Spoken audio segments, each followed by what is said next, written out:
Hello friends, मैं CA Purushottam Agrawal. CA inter, CMA inter, CA final और CMA final में costing का फैकल्टी हूँ। आज मैं आपसे डिस्कस करूंगा एक नई केस स्टडी जो आईसीआई ने ऐड की है रिसेंटली, ट्रैवल एंड टूरिज्म के ऊपर। और इस केस स्टडी को सॉल्व करते वक्त हम कुछ बातें सीखेंगे या फिर कह लीजिए रिवाइज करेंगे। सबसे पहली बात, केस स्टडी वाले क्वेश्चन को हमेशा रिवर्स रीडिंग टेक्निक की मदद से पढ़ना चाहिए। आज हम पढ़ेंगे रिवर्स रीडिंग टेक्निक से और पहले ही पता लगा लेंगे कि आखिर कौन सा कॉन्सेप्ट लगेगा इस केस स्टडी को सॉल्व करने के अंदर। और उसके बाद हम जानेंगे कि कैसे एग्जाम के अंदर हमें आंसर को लिखना है। तो चलिए, सबसे पहले ये रही हमारी केस स्टडी जो कि आईसीआई ने ऐड करी है ट्रैवल एंड टूरिज्म के ऊपर। इसको पढ़ने से पहले सबसे पहले पढ़ते हैं इसकी रिक्वायरमेंट। तो ये हमारा स्टेप नंबर 1 है कि रिक्वायरमेंट क्या है केस स्टडी की। तो रिक्वायरमेंट पढ़ते हैं। Define the objective of memorable travels should have when considers incorporating the supply chain management framework into its business model। तो ध्यान देना, रिक्वायरमेंट नंबर 1 पढ़ने पर ही मुझे मालूम पड़ गया है कि यहाँ पर सप्लाई चेन मैनेजमेंट वाले कॉन्सेप्ट का इस्तेमाल होगा इस केस स्टडी के प्रॉब्लम को सॉल्व करने के अंदर। या फिर सिंपल लैंग्वेज में कहूँ, एग्जाम के अंदर सॉल्यूशन लिखने में हमें सप्लाई चेन मैनेजमेंट के कॉन्सेप्ट का इस्तेमाल करना होगा। Requirement number 2, identify possible components of memorable travels up stream supply chain. दूसरी रिक्वायरमेंट पढ़ने पे बात समझ में आ गई कि अप स्ट्रीम सप्लाई चेन जो कॉन्सेप्ट है उसका इस्तेमाल होगा। Requirement number 3, suggest the key process in the business model of memorable travels, कि इसका जो बिजनेस मॉडल है उसके अंदर की प्रोसेस क्या क्या है। तो यहाँ पर क्योंकि पहले वाले रिक्वायरमेंट में था strategic cost management into its business model, तो कुल मिलाकर ये सप्लाई चेन मैनेजमेंट की बात कर रहा है। तो सप्लाई चेन मैनेजमेंट और अप स्ट्रीम सप्लाई चेन, ये दो कॉन्सेप्ट लगेंगे इस केस स्टडी को सॉल्व करने में। ये हमने केस स्टडी को पढ़ने से पहले ही समझ लिया है। तो अभी करना क्या है, हमें एग्जाम के अंदर सबसे पहले इसके जो कॉन्सेप्ट है सप्लाई चेन मैनेजमेंट का जो कॉन्सेप्ट है और अप स्ट्रीम सप्लाई चेन का जो कॉन्सेप्ट है उसको मन ही मन रिकॉल करना होगा और उसके बाद इस केस स्टडी के आंसर को सॉल्व करना होगा। तो यहाँ पर मैं क्या करने जा रहा हूँ, सबसे पहले मैं सप्लाई चेन मैनेजमेंट के कॉन्सेप्ट को रिवाइज करूंगा और आपको बता दूं कि सप्लाई चेन मैनेजमेंट का ये कॉन्सेप्ट मॉडर्न बिजनेस इन्वायरमेंट वाले चैप्टर का कॉन्सेप्ट है। आखिर होती क्या है सप्लाई चेन मैनेजमेंट? देखिए 3 शब्द है इसके अंदर, सप्लाई चेन मैनेजमेंट। सप्लाई से यहां मतलब है सप्लायर्स। जो भी सप्लायर्स हैं किसी एक पर्टिकुलर बिजनेस में जो मदद करते हैं, उन सभी सप्लायर्स की एक चेन होती है। चेन मीन्स वो अलग अलग एक्टिविटी परफॉर्म करते हैं, अलग अलग काम करते हैं कंपनी के लिए। तो उस पूरी चेन को प्रॉपरली मैनेज करने को ही हम सप्लाई चेन मैनेजमेंट कहते हैं। Supply chain management is a chain which comprises of vendors that supply raw material, producers who convert raw material into finished goods, warehouses that stores finished goods, distribution center that delivers finished goods to retailers, and finally a retailer who sells finished goods to ultimate customer। तो कुल मिलाकर सभी लोग जो raw material खरीदने से लेकर finish goods को कस्टमर तक बेचने में एक कंपनी की मदद करते हैं, उन सभी को यहाँ पर वेंडर्स बोला गया है। और इन वेंडर्स की चेन को अच्छे से मैनेज करना ताकि कहीं भी कोई प्रॉब्लम ना आए, इसी को बोलते हैं सप्लाई चेन मैनेजमेंट। और यही काम केस स्टडी वाले जो क्वेश्चन के अंदर है, वो कंपनी इसी काम को अपने बिजनेस में इम्प्लीमेंट करना चाहती है ताकि उनका बिजनेस और ग्रो करे। तो सप्लाई चेन मैनेजमेंट के अंदर बेसिकली हम 8 चीज़ों को मैनेज करने की बात करते हैं। सबसे पहला है कस्टमर का डिमांड, यानी कि कंपनी को पता होना चाहिए कि कस्टमर की नीड क्या है, कस्टमर आखिर चाहता क्या है। दूसरा है मैन्युफैक्चरिंग फ्लो, यानी वो सारी एक्टिविटीज़ को ध्यान लगाओ जिनकी मदद से फिनिश गुड्स बनता है। तीसरा प्रोडक्ट कमर्शलाइजेशन, यानी कि प्रोडक्ट एक बार आपने बना लिया, मार्केट में उसको लॉन्च कर दो, उसकी मार्केटिंग करो। चौथा कस्टमर का ऑर्डर, कस्टमर का ऑर्डर आ जाने के बाद आप लॉजिस्टिक को हायर करो और फिनिश गुड्स को कस्टमर तक सप्लाई कर दो। पांचवा रिटर्न्स मैनेजमेंट, भाई कई बार ऐसा होता है कि कस्टमर को भेजा गया फिनिश गुड्स कभी कभी डिफेक्टिव होता है, तो उसकी ऑन टाइम रिप्लेसमेंट और रिटर्न करो। कस्टमर रिलेशनशिप अच्छे रखो, यानी कस्टमर से फीडबैक लेते रहो कि क्या वो आपकी सर्विसेज से या आपके फिनिश गुड से सेटिस्फाइड है कि नहीं है। अगर सेटिस्फाइड है तो बहुत ही अच्छा, और डिससेटिस्फाइड है तो आपको मालूम पड़ेगा कि किन कारणों पे आपको काम करना पड़ेगा ताकि आपका कस्टमर सेटिस्फाइड हो। फिर अगला है सप्लाई रिलेशनशिप, क्योंकि आज के इस मॉडर्न बिजनेस इन्वायरमेंट के अंदर सप्लायर को भी company as a partner treat करती है, ए पार्टनर इन बिजनेस।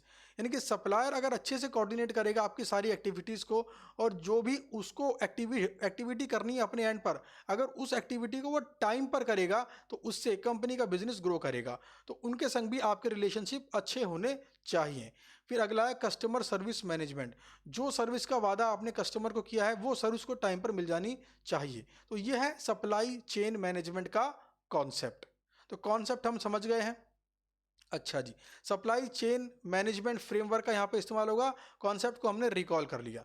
उसके अलावा रिक्वायरमेंट नंबर 2 में बात की गई थी अप स्ट्रीम सप्लायर चेन की। तो ध्यान देना, ये वाला कॉन्सेप्ट लगेगा इस केस स्टडी को सॉल्व करने के अंदर। तो पहले इसके कॉन्सेप्ट को रिवाइज कर लेते हैं। देखो, जो भी ट्रांजैक्शन होती है विद सप्लायर, उन सभी सप्लायर को प्रॉपरली मैनेज करना ही कहलाता है management of up stream supply chain. देखिए, इसको हम दो पार्ट में तोड़ते हैं, एक तो यूज ऑफ आईटी और दूसरा relationship with supplier. Use of IT को 3 पार्ट में तोड़ते हैं, ई सोर्सिंग, ई पेमेंट, ई परचेजिंग, ई पेमेंट। तो ये हो गया हमारा अप स्ट्रीम सप्लाई चेन। पढ़ते हैं जी। पहला है रिलेशनशिप विद सप्लायर। सप्लायर मतलब एक पर्सन है, ये supplier who is capable of doing innovation in supplies and providing best quality of product is of great value to the organization। कहने का मतलब है, अगर किसी बिजनेस का सप्लायर बार बार अपने फिनिश गुड्स में इनोवेशन कर रहा है तो वो इस कंपनी के लिए क्या है, बहुत ही गुड एसेट है, ग्रेट वैल्यू का है। क्योंकि जब भी वो कुछ इनोवेट करेगा तो उससे इस कंपनी की प्रॉफिटेबिलिटी बढ़ जाएगी। तो a firm should consider cost, quality and speed of delivery while deciding supplier. जिससे भी खरीदना कंपनी चाहती है उसके फिनिश गुड्स की क्वालिटी क्या है, किस कॉस्ट पर वो दे रहा है और कितने समय में वो डिलीवर कर देगा। इन 3 बातों को मेन तौर पर ध्यान रखना चाहिए। Quotation of multiple supplier is required for huge discount in desired bulk purchase of order. अगर कंपनी कोई बल्क ऑर्डर देना चाहती है तो ऐसे में क्या होता है कि सप्लायर से ये कंपनी डिस्काउंट मांग सकती है। तो ये है पहला कंपोनेंट। बात करते हैं यूज़ ऑफ आईटी। देखो, आजकल हो गया है मॉडर्न बिजनेस, ज़माना आगे बढ़ गया है, तो कुछ तरीके हैं जो नए नए तरीके आ गए हैं, जैसे ई सोर्सिंग। इसके अंदर क्या होता है, इनविटेशन ऑफ टेंडर इलेक्ट्रॉनिकली, यानी इलेक्ट्रॉनिकली टेंडर को आपने इनवाइट किया, अपने सभी सप्लायर को बोला कि भैया आप अपनी कोटेशन सबमिट करो। इससे क्या होगा, कॉस्ट बचेगी, टाइम बचेगा, एफर्ट बचेंगे, जिस प्रोसेस के अंदर आप सिलेक्ट करते हैं अपने सप्लायर को। ई परचेजिंग, ई परचेजिंग मतलब e catalogue of items, electronic purchase order and dispatch to supplier. यानी कि पहले क्या होता था, पीओ को हाथ से बनाते थे, पेपर के ऊपर प्रिंट करते थे, साइन स्टैम्प करते थे, डिस्पैच करते थे, सप्लायर के पास पहुंचता था परचेज ऑर्डर कि हाँ जी आपको ऑर्डर मिल गया है, अब आप डिस्पैच करो। अभी क्या हो गया, इलेक्ट्रॉनिक परचेज ऑर्डर, सब काम ऑनलाइन। ई पेमेंट, ये तो आप भी जानते होंगे, electronic payment.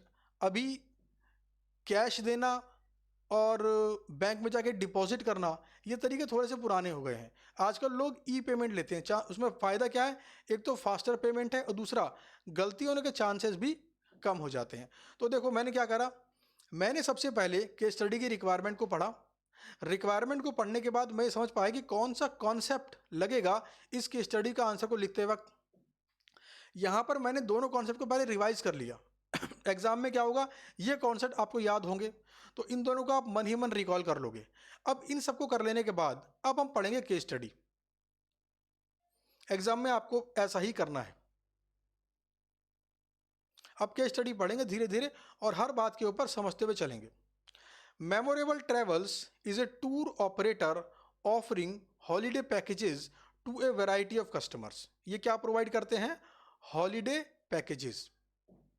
They advertise and promote their packages using print advertising in newspaper and colourful brochures. तो देखो यहाँ पर एक इम्प्रूवमेंट दिख गया हमें आते ही कि अभी ये लोग क्या करते हैं, न्यूज़पेपर में ऐड देते हैं और कलरफुल ब्राउचर्स उसको डिस्ट्रीब्यूट करते हैं। और ज़माना आ गया ऑनलाइन, यूट्यूब पे ऐड दो, गूगल पे ऐड दो, तो इलेक्ट्रॉनिकली आपको एडवर्टीजमेंट करना पड़ेगा। तो a basic holiday package would include transport from city to destination, stay, food, attraction और एक्टिविटीज़। ये तो नॉर्मल सी बात है। कभी भी कहीं पर आप घूमने जाएंगे तो क्या होगा, आप अपनी सिटी से डेस्टिनेशन सिटी में जाएंगे, वहाँ पे होटल में रहेंगे, फूड, अट्रैक्शन जो वहाँ पे जो टूरिस्ट पॉइंट होते हैं वहाँ पे जाएंगे, एक्टिविटीज़ को करेंगे। तो यही एक हॉलीडे पैकेज होता है। Memorable travels has been in business for past 15 years. पिछले 15 सालों से ये कंपनी ये काम कर रही है। It has standard agreements with its supplier based on which it has been offering standard holiday packages to its customer. Standard कहने से मतलब है इनका जो हॉलीडे पैकेज है वो फिक्स है। तो उसमें क्या है कि होटल फिक्स होगा, टूरिस्ट डेस्टिनेशन फिक्स होंगी, एक्टिविटीज़ फिक्स होंगी। तो अभी इन्होंने क्या कर रखा है कि जो इनके सप्लायर हैं, सप्लायर कौन कौन है, जैसे होटल के ओनर वो सप्लायर हो गए इनके, क्योंकि वो होटल प्रोवाइड करते हैं। और जो ट्रांसपोर्टेशन प्रोवाइड करते हैं, जैसे रेलवे, बस से जा रहा है, फ्लाइट से जा रहा है, तो एयरवेज है ना, तो ये सब क्या है इनके सप्लायर्स। और इन्होंने क्या करा है कि अपना स्टैंडर्ड हॉलीडे पैकेज बना रखा है, पहले से फिक्स्ड है, और इन्होंने अपने सप्लायर से एग्रीमेंट कर रखा है जिसके तहत ये उनको सर्विसेज प्रोवाइड करवाते हैं। Profitable business over these years have resulted in surplus cash that the company intends to reinvest in its business।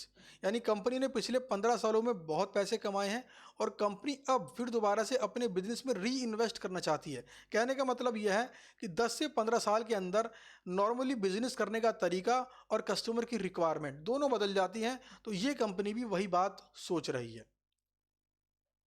Recently the management has noticed increase in number of complaints regarding these packages.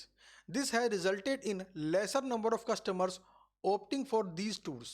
अभी एक बात और भी हो गई है, धीरे धीरे कस्टमर्स की कंप्लेंट बढ़ती जा रही हैं। अब जब कस्टमर की कंप्लेंट बढ़ती जाएंगी तो जाहिर सी बात है जो नंबर ऑफ ऑर्डर हैं वो कम होते जाएंगे। तो ये भी एक रीज़न है। आगे चलते हैं। A supply of these complaints has indicated that customer expectations from holiday trip vary depending on their age group। ये बहुत ही बढ़िया बात इसने बोली। आज के 15 साल पहले जब फैमिली घूमने जाती थी तो उनका जो टूर पैकेज है स्टैंडर्ड वाला वो काम करता था, लेकिन अभी क्या हो गया, ज़माना बदल गया है। आजकल जो कम एज के व्यक्ति हैं, जैसे मान लो कोई घूमने जा रहा है और उसकी एज 20 साल से लेकर 30 साल के बीच में है, तो वो एक ऐसा पैकेज चूज़ करेगा जहाँ पर ज़्यादा एक्टिविटीज़ हों, उसको अंडर वाटर एक्टिविटी करने को मिले और पानी के ऊपर वो जो मोटर बाइक रन करते हैं वो एक्टिविटी करने को मिले, पैराग्लाइडिंग, पैरासीलिंग एक्टिविटी करने को मिले, है ना, बंजी जंपिंग। तो ये एक्टिविटी वो करना चाहेगा। तो अभी क्या हो गया है, ज़माना आगे निकल गया है, लोग एक्टिविटी करना चाहते हैं। बट ये कौन से लोग हैं, 20 साल से 30 साल के बीच वाले, और 30 से ऊपर वाले हो सकता है वो कम एक्टिविटी करना चाहें। तो हो क्या रहा है कि जो रिक्वायरमेंट है ना कस्टमर की, वो उसकी एज पे डिपेंड करती है कि किस एज का व्यक्ति हॉलीडे पैकेज मांग रहा है। Accordingly, Memorable Travel wants to offer customized holiday package trip that would suit travelers expectation। जाहिर सी बात है, ये क्या चाहते हैं अब एज ए कंपनी कि भाई मेरा कस्टमर जिस होटल में रुकना चाहता है, 2 स्टार, 3 स्टार, 4 स्टार, 5 स्टार, जिस प्रकार की एक्टिविटीज़ वो करना चाहता है, उन सबको ध्यान में रखते हुए ही मैं पैकेज को डिज़ाइन करूं और उसको अपना हॉलीडे पैकेज दूं। क्यों? अगर ये कंपनी ऐसा नहीं करेगी तो जाहिर सी बात है कस्टमर इसके टूर पैकेज को चूज़ नहीं करेगा और इसकी प्रॉफिटेबिलिटी डे बाय डे कम होती जाएगी। It wants to increase number of packages offered to customer in addition to adding variety to them। ध्यान देना, अभी इनका स्टैंडर्ड पैकेज है। अब ये क्या चाहते हैं, बहुत सारे अलग अलग पैकेज ऑफर करना। भाई जैसे 4 रातें 3 दिन, 5 रातें 4 दिन, तो ऐसे अलग अलग पैकेज ही ऑफर करना चाहते हैं और उसके अंदर ये एक वेरिएबिलिटी का एलिमेंट ऐड करना चाहते हैं। आज के इस मॉडर्न कंपटीशन में क्या हो गया है कि जो कंपनी टूर एंड ट्रैवल से डील करती है, जिनका काम है टूर पैकेज प्रोवाइड करना, वो लोग क्या कहते हैं, आपको ऑप्शन देते हैं कि भैया ये 5 होटल हैं, 2 स्टार वाले इसमें इतने हैं, 3 स्टार वाले इतने हैं, 5 स्टार वाले इतने हैं। हर किसी के आगे कॉस्ट लिख देते हैं। 5 स्टार होटल की रेंट ये रहेगी, 3 स्टार की रेंट ये रहेगी, 2 स्टार की रेंट ये रहेगी। फिर एक्टिविटी वाइज कॉस्ट लिख देते हैं कि भाई साहब जिस सिटी में आप जाना चाहते हो वहाँ पर 10 एक्टिविटी होती हैं, पहली एक्टिविटी की ये कॉस्ट है, दूसरी एक्टिविटी की ये कॉस्ट है, तीसरी एक्टिविटी की ये कॉस्ट है, चौथी एक्टिविटी की ये कॉस्ट है। फिर आप जाना कैसे चाहते हैं, ट्रेन से जाना चाहते हैं तो ये कॉस्ट है, बस से जाना चाहते हैं तो ये कॉस्ट है, फ्लाइट से जाना चाहते हैं तो ये कॉस्ट है। तो वो क्या करते हैं, ऐसे पूरा एक ऑप्शन कस्टमर को देते हैं। तो कस्टमर अपने बजट के हिसाब से, अपनी पसंद के हिसाब से अपना टूर पैकेज खुद से बनाता है और उसको बनाते वक्त पता होता है कि इस टूर पैकेज में उसके कितने पैसे लगने वाले हैं। This would provide customers the choices from which they can customize their holidays with the trip of memorable travels. भाई कंपनी का नाम ही क्या है, मेमोरेबल। तो ये एक ऐसी एक्टिविटीज़ करवाना चाहती है अपने कस्टमर को ताकि वो ज़िंदगी भर याद रहे कि भाई फलानी जगह घूमने गए थे, बड़ा ही मज़ा आया था। The management wants to understand the need and importance of supplier chain management in a service organisation such as itself. तो यहाँ पर फिर दोबारा से केस स्टडी ने बताया कि सप्लाई चेन मैनेजमेंट की कुछ रिक्वायरमेंट है, कॉन्सेप्ट की कुछ रिक्वायरमेंट है। तो लो जी, केस स्टडी पूरी खत्म हो गई है, हमने पूरी केस स्टडी को पढ़ लिया है। यहाँ पे कुछ बातें अच्छी मिली और कुछ बातें इनको चेंज करने की ज़रूरत मिली, समझ में आती है बात। 15 सालों से ये लोग बिजनेस कर रहे हैं और 10 से 15 साल बाद कस्टमर की नीड्स चेंज हो जाती हैं। तो एक टाइम आता है 15 साल के बाद जब एक बिजनेस को अपने आप को फिर दोबारा से as per modern business environment change करना होता है। सबसे पहले रिक्वायरमेंट पढ़ते हैं। Define the objective of memorable travels should have when it considers incorporating supply chain management framework into its business model. क्या बोलता है कि वो ऑब्जेक्टिव बताओ जो इस कंपनी को ध्यान रखने चाहिए जब ये सप्लाई चेन मैनेजमेंट फ्रेमवर्क को अपने बिजनेस मॉडल में इनकॉर्पोरेट करना चाहती है। तो ये लो जी, रिक्वायरमेंट नंबर 1 का आंसर। ये कुछ ऑब्जेक्टिव हैं जो इस कंपनी को ध्यान में रखने चाहिए, क्योंकि सप्लाई चेन मैनेजमेंट को इनकॉर्पोरेट करने का पर्पस क्या है इसका? इसका सिंगल पर्पस है कि जो कंप्लेंट्स आ रही हैं उन्हें रिमूव कर दें बिल्कुल या कम कर दें। दूसरा, अपने कस्टमर को कस्टमाइज हॉलीडे पैकेज ऑफर करें और उसको वैरायटी ऑप्शंस दें चूज करने के लिए। तो ऑब्जेक्टिव क्या है? सबसे पहला ऑब्जेक्टिव से क्या होना चाहिए? Best utilisation of all resources, staff, asset. तो इससे क्या होगा, कस्टमर की जो भी डिमांड है, कस्टमर की जो भी रिक्वायरमेंट है, एक्सपेक्टेशंस हैं, उनको ये कॉस्ट इफेक्टिव मैनर के अंदर पूरा कर पाएगी। तो ये तो एक जनरल ऑब्जेक्टिव है। जब भी कोई कंपनी कोई नए बिजनेस मॉडल को अपनी कंपनी में इंप्लीमेंट करती है तो वो उसका कॉस्ट बेनिफिट एनालिसिस देखती है और वो ये चाहती है कि जो रिसोर्सेज मेरे पास अभी अवेलेबल हैं, अगर पॉसिबल हो तो उन्हीं रिसोर्सेज का इस्तेमाल करके मैं इस मॉडल को इम्प्लीमेंट कर लूँ और इससे मिलने वाला बेनिफिट इसमें लगने वाली कॉस्ट से बहुत ज़्यादा हो। तो ये एक नॉर्मल ऑब्जेक्टिव हमेशा रहता है जब भी एक कंपनी किसी नए बिजनेस मॉडल को अपनी कंपनी में इम्प्लीमेंट करना चाहती है। दूसरा ऑब्जेक्टिव जो उसको ध्यान रखना चाहिए कि इसको डिफरेंट टूर पैकेज बनाने चाहिए बेस्ड ऑन डिफरेंट एज। यानी 20 से 30 साल के लिए एक अलग पैकेज हो और उस पैकेज में भी ऑप्शंस हो एक्टिविटीज़ को चूज़ करने का। भाई कोई एक्टिविटी है मैं नहीं करना चाहता, जैसे मैं पहाड़ पे नहीं चढ़ना चाहता, तो मेरे पास ऑप्शन होना चाहिए कि उस एक्टिविटी को मैं चूज़ ही ना करूं। भाई जो एक्टिविटी मुझे करनी ही नहीं है एज ए कस्टमर, मैं उसके पैसे क्यों दूँ? तो डिफरेंट एज ग्रुप के हिसाब से क्या बनाने पड़ेंगे, डिफरेंट पैकेज। इस बात को ध्यान रखना चाहिए। एग्जाम्पल के लिए 20 से 30 साल वाला जो ग्रुप है वो क्या चाहेगा, एक्टिविटी ज़्यादा हो, अंडर वाटर एक्टिविटी हो, मोटर बाइक एक्टिविटी हो, पैराग्लाइडिंग, पैरासीलिंग, ये सब एक्टिविटी वो करना चाहेगा। मगर 30 साल से ऊपर वाले जो लोग हैं वो क्या चाहेंगे, वो होंगे नेचर लवर, बीचेस पे बैठना चाहेंगे, एक्टिविटी कम करना चाहेंगे या पीसफुल इन्वायरमेंट चाहिए उनको, वो रिलैक्स करने गए हैं। भाई पूरे साल कंपनी के अंदर हमने काम किया है, बड़े थके हारे हैं, अब हम एक हफ्ते के लिए घूम कर आएंगे और रिलैक्स करके आएंगे ताकि दिमाग को सुकून मिले। तो दूसरा ऑब्जेक्टिव है कि इसको एज ग्रुप को ध्यान रखते हुए अपने पैकेज को डिसाइड या फिर ऑफर करना चाहिए। तीसरा है it's holiday packages must be flexible. जो बात मैंने शुरू में बोल दी थी कि कोई भी सर्विस है तो वो कंपल्सन ना हो कि कस्टमर को लेनी ही पड़ेगी, उसकी मर्जी है भैया। 10 एक्टिविटी है, वो सिर्फ 4 करना चाहता है, उसे पानी में डूबने से डर लगता है, वो बोल रहा है मैं नहीं करूंगा अंडर वाटर एक्टिविटी। तो ठीक है, अगर नहीं कर रहा है तो उसके पैसे कस्टमर को मत चार्ज करो। तो ये 3 ऑब्जेक्टिव हैं जो इस कंपनी को ध्यान रखने चाहिए इस बिजनेस मॉडल को अपनी कंपनी में इनकॉर्पोरेट करते वक्त। ध्यान देना, ये 3 ऑब्जेक्टिव जो मैंने बताई ये क्या है? ये जो सॉल्यूशन है ये आपका है ओनर माइंडसेट बेस्ड सॉल्यूशन। मैंने सोचा मैं इस कंपनी का ओनर हूं, तो जो प्रॉब्लम मेरे सामने आ रही है उसको मैं कैसे सॉल्व करूं, और जो प्रॉब्लम मेरे सामने आ रही है उसको सॉल्व करना ही तो मेरा ऑब्जेक्टिव है। तो आप जब एज एन ओनर सोचेंगे ना, तो हो सकता है आपके मन में एक चौथा पॉइंट भी आए कि सर इस बात को भी ध्यान रखना चाहिए। अगर आपके मन में आता है तो यस, आप उसको भी आंसर में लिख सकते हैं। पांचवा पॉइंट आता है, उसको भी आंसर में लिख सकते हैं। केस स्टडी मतलब क्या है यार? सिंपल, एक बिजनेस की प्रॉब्लम जिसको आपको सॉल्व करना है एज एन ओनर। इंडिया में क्यों केस स्टडी वाले क्वेश्चन आ गए अब? क्योंकि अब इंडिया आगे बढ़ रहा है और मॉडर्न बिजनेस एनवायरनमेंट भी आगे बढ़ रहा है। कल को हम चाहते हैं कि जो बंदा कुछ प्रोफेशनल कोर्स कर ले वो अपना बिजनेस डेवलप करे, या फिर किसी कंपनी में गया है तो उसके बिजनेस को डेवलप करने में मदद करे। तो जब स्टूडेंट ऐसे केस स्टडी देखेगा, उनको सॉल्व करेगा, तो उसका माइंडसेट अभी से क्या बन जाएगा? Owner mindset. एम्प्लॉय माइंडसेट नहीं रहेगा, उसका ओनर माइंडसेट बन जाएगा कि हाँ ये एक प्रॉब्लम आई है, मुझे सॉल्व करनी है। चलिए जी, रिक्वायरमेंट नंबर 2 पढ़ते हैं जी। रिक्वायरमेंट नंबर 2 है identify possible components of up stream supply chain. तो ध्यान देना, अप स्ट्रीम सप्लाई चेन के बारे में हमने पढ़ा था और हमको पता लगा था यहाँ पे कुछ कंपोनेंट हैं, बस इन्हीं को दोबारा से लिख देना है। ये लो जी, पॉसिबल कंपोनेंट क्या क्या है? सबसे पहला तो है रिलेशनशिप विद सप्लायर। सप्लायर मतलब transport provider, railways, roadways, air travel providers, इन सबसे अच्छे रिलेशनशिप हो। ये टाइम पर सर्विस प्रोवाइड करे ताकि जो घूमने जा रहा है बंदा उसे कोई प्रॉब्लम ना हो। रिटर्न जर्नी भी इंश्योर करें, ऐसा ना हो कि डेस्टिनेशन पहुंचा तो दिया, लौटने की टिकट ही अवेलेबल नहीं है। फिर है एकोमोडेशन प्रोवाइडर, जैसे होटल्स, ये रूम प्रोवाइड करते हैं, ब्रेकफास्ट प्रोवाइड करते हैं, कुछ होटल तो डिनर भी प्रोवाइड करते हैं। फिर है कोऑर्डिनेटर।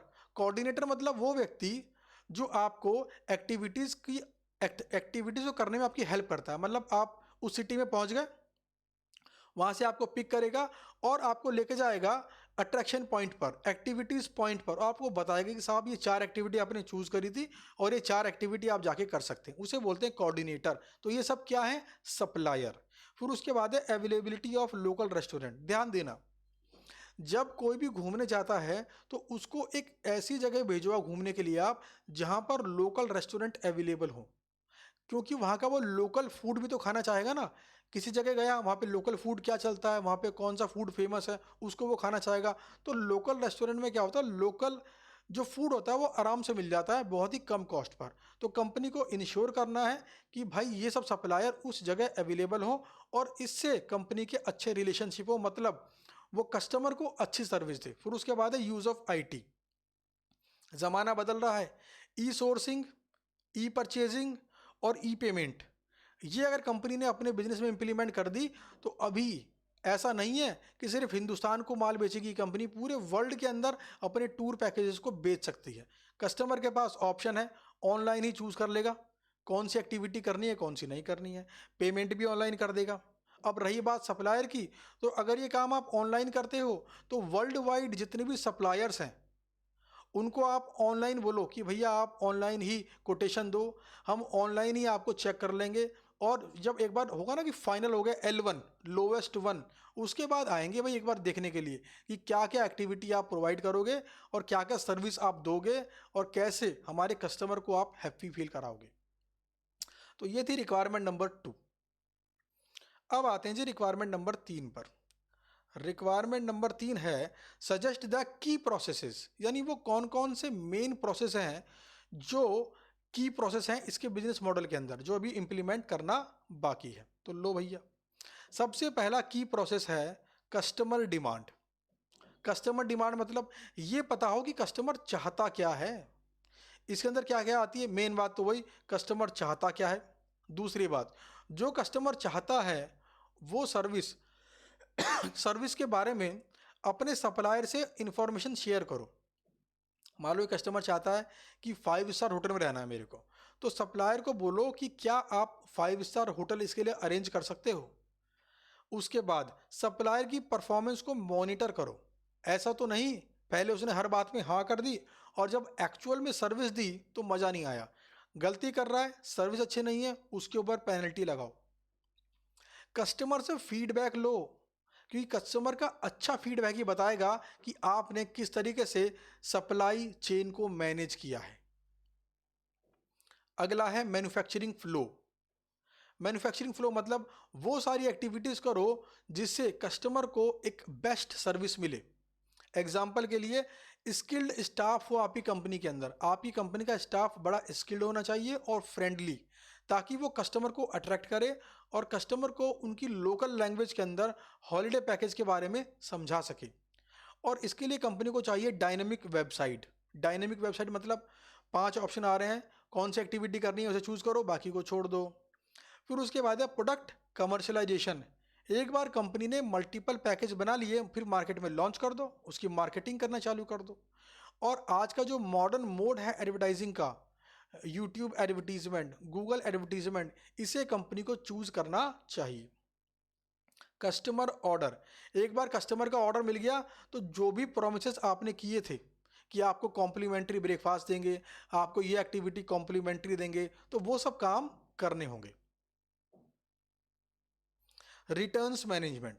कई बार क्या होता है ना जैसे कोई व्यक्ति टूर पे घूमने गया, उसने एक होटल बुक कराया, मान लो कि कंपनी ने चार्ज किया 10,000 पर डे, और जब वो होटल में पहुंचा और होटल में उसने इंक्वायरी की तो पता लगा वहाँ पर डे जो रेंट है वो सिर्फ 7 या 8 हज़ार है। तो ऐसे में क्या है, तो गड़बड़ मामला है। ऐसे में कस्टमर का फीडबैक बहुत ख़राब हो सकता है। तो करना क्या है, अगर ऐसा कुछ है तो भाई साहब उसको आप रिफ़ंड करवाओ, उसको रिफंड करवाओ। और आपने प्रॉमिस किया था कि उसको एक अच्छा रूम मिलेगा, रूम की कैटेगरीज होती हैं, डीलक्स, सुपर डीलक्स। अब उसको आपने बुक किया सुपर डीलक्स के अंदर और वहाँ पे उसे वो रूम नहीं मिला, तो भी क्या है, कंप्लेंट है। या उसे कंपनसेट करो, या तो उसका रूम चेंज कराओ, उसी टाइम पर नहीं करा पाए कोई बात नहीं, उसको रिफंड के लिए उसको रिफंड दो और उसको अच्छा फील कराओ और अपनी गलती के लिए उसको सॉरी बोलो। Customer relationship. कस्टमर के साथ जितने अच्छे रिलेशनशिप किसी भी बिजनेस के होंगे वो बिजनेस हमेशा ग्रो करेगा। इसके लिए क्या करना पड़ेगा, segmentation analysis of customer. Segmentation मतलब चेक करना पड़ेगा 20 से 30 साल वालों की रिक्वायरमेंट क्या है जब वो घूमने जाते हैं, तो 30 से 40 वालों की रिक्वायरमेंट क्या है, 40 से 50 वालों की क्या रिक्वायरमेंट है। मे बी अगर 60 से ऊपर है जाने वाला तो वो क्या चाहेगा, चारों धाम की यात्रा करना चाहेगा, है ना। तो ये करना पड़ेगा सेगमेंटेशन एनालिसिस। इससे क्या होगा, कस्टमर की नीड को आप अच्छे से समझ पाओगे, और एक बार अगर आप नीड को समझ गए तो अपनी पूरी जान लगा दो उस नीड को सेटिस्फाई करने के लिए। सातवां है सप्लायर रिलेशनशिप। जो सप्लायर है उसको मानो आप अपना बिजनेस पार्टनर, उसको अच्छे से ट्रीट करो। ट्रीट करने से मेरा मतलब है टर्म्स एंड एग्रीमेंट आपके प्रॉपर बने हो, उसको टाइम पर पेमेंट करो।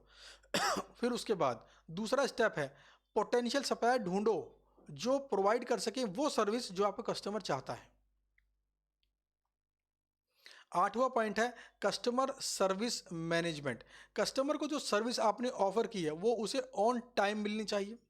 इसके अंदर क्या क्या आता है, कस्टमर को सिर्फ उन्हीं सर्विस के लिए चार्ज करो जो आपने बोला था, और इंश्योर करो कि कस्टमर पहले पेमेंट कर दे। ध्यान देना, अगर कंपनी ऑनलाइन पेमेंट लेती है तो चांसेस है कि कस्टमर पहले पूरी पेमेंट करेगा उसके बाद घूमने जाएगा। लेकिन अगर ये सिस्टम ऑफलाइन है तो पॉसिबिलिटी है कि कस्टमर बोले आधी पेमेंट तो मैं अब दूंगा और आधी पेमेंट घूम के आने के बाद। तो कंपनी के अंदर अगर ऐसा प्रोसेस है पहले तो चेंज करो, इसको इसको लेके आओ ऑनलाइन। और अगर ये संभव नहीं है तो कोई बात नहीं, आप इंश्योर करो कि बाकी 50% का जो कैश इनफ्लो है वो आपको टूर खत्म होने के बाद मिल जाए, वरना क्या होगा, बैड डेट्स, और भैया ये तो नुकसान है साफ। इसमें अगला पॉइंट आता है कि जो पैकेजेस की प्राइसिंग आप ऑफर कर रहे हो वो उसके लेवल ऑफ सर्विस पे डिपेंड होनी चाहिए। मतलब जो भी प्राइस आप दे रहे हो वो सर्विस जो मांग रहा है उसके अकॉर्डिंग होनी चाहिए। कुल मिलाकर यहाँ पर बात है कि आप उसे मल्टीपल ऑप्शंस दो और उसको ये अधिकार दो कि जो ऑप्शन में वो कंफर्टेबल हो according to his budget and comfort level वो सिर्फ उसी को चूज करे, और उसके बाद जो पैकेज उसने खुद डिसाइड किया है उसी को आप एक रीजनेबल रेट पर अपना एक सफिशिएंट प्रॉफिट मार्जिन कमाते हुए ऑफर करो। तो ये थी केस स्टडी की पूरी सॉल्यूशन। तो उम्मीद करता हूँ आपको समझ में आया होगा कि केस स्टडी को पढ़ते वक्त हमें रिवर्स रीडिंग टेक्निक की हेल्प लेनी चाहिए। सबसे पहले क्वेश्चन की रिक्वायरमेंट को पढ़ना चाहिए, वहाँ से हमें 90% चांसेस हैं कि हमें पता लग जाएगा कि कौन से वाला कॉन्सेप्ट लगेगा इस केस स्टडी को सॉल्व करने में। फिर मन ही मन एग्जाम हॉल में उस कॉन्सेप्ट को रिकॉल करिए। रिकॉल करने के बाद उस कॉन्सेप्ट में पढ़े हुए टॉपिक्स, हेडिंग्स या कंपोनेंट के बेस पर अपने आंसर को डिज़ाइन करिए। ठीक बात है। चलिए, तो ये थी एक नई केस स्टडी जो आईसीएआई ने अभी रिसेंटली ऐड की है। उम्मीद करता हूँ आपको ये लेक्चर पूरा पसंद आया होगा। Thank you.